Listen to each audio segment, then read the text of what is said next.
Why does one of your video get 300 views while almost identical one get 30,000? Why does a channel with 50,000 subscribers sometimes outperform one with 5 million? And why does the video just sit there for 3 days and then suddenly explode? The answer to all three is the same. You're picturing how the YouTube algorithm works, and that picture is wrong. So today I'm gonna fix it. Hi everyone, it's Elena from SubSub, and let's get deep. First thing you need to know is the algorithm doesn't show your video to your subscribers. Even people who are subscribed to you might never see your new upload if the system decides they're not going to care. YouTube stopped counting subscribers a while ago. What counts is watch history. If someone watched your last 2 videos without ever hitting a subscribe, YouTube will put your next one in front of them. Meanwhile, 1 million inactive subscribers won't get you a single extra view. I don't know about you, but I felt this shift for a while now, and subscribers just don't carry the way they used to.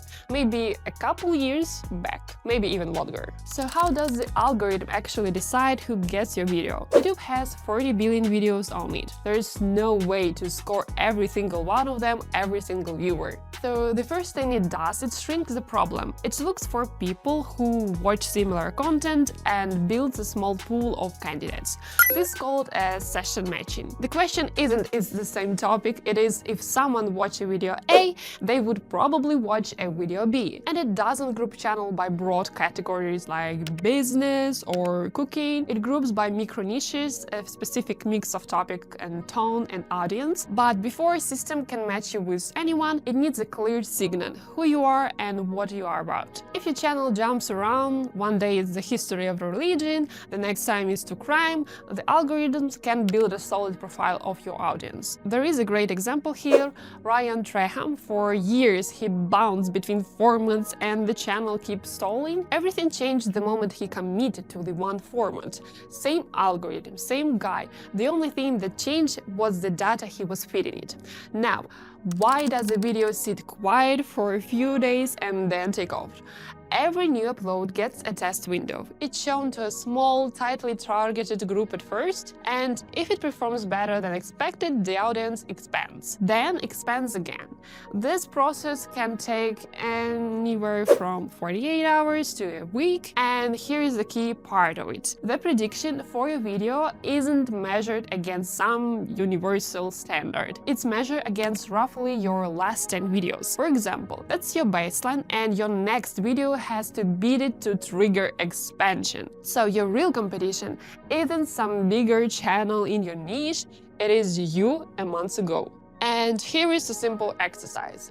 Put your last 20 videos into a spreadsheet with 4 columns: title, CTR, average view duration, and views in the first 7 days. Average each column, that is your baseline.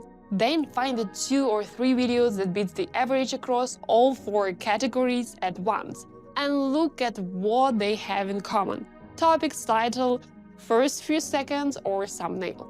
That combination is what you want to repeat and refine. And last thing, the one that actually matters most, more than watch time itself, is satisfaction. YouTube runs millions of viewer surveys every day asking people what they thought of what they watched, and those answers directly affect distribution. A video with an artificially padded runtime can post decent watch time numbers, but weak satisfaction, and over time the system will quietly deprioritize it anyway. A video that delivers on its title fast without dragging out the intro gets a completely different outcome.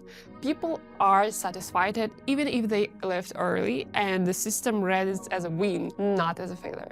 The first 30 seconds is officially confirmed by YouTube as the strongest early signal of whether someone is going to be happy with the whole watch. So go back through your last 3 videos. Does the promise from your title and thumbnail actually land in the first 15 seconds, or it is buried under greeting and warm-up? Bottom line, just to stop counting subscribers and start tracking your own baseline. Stay consistent on topic so the algorithm can actually recognize you, and deliver on your title immediately, not at the end. And remember, your competition isn't the biggest channel in your niche, it is you last week.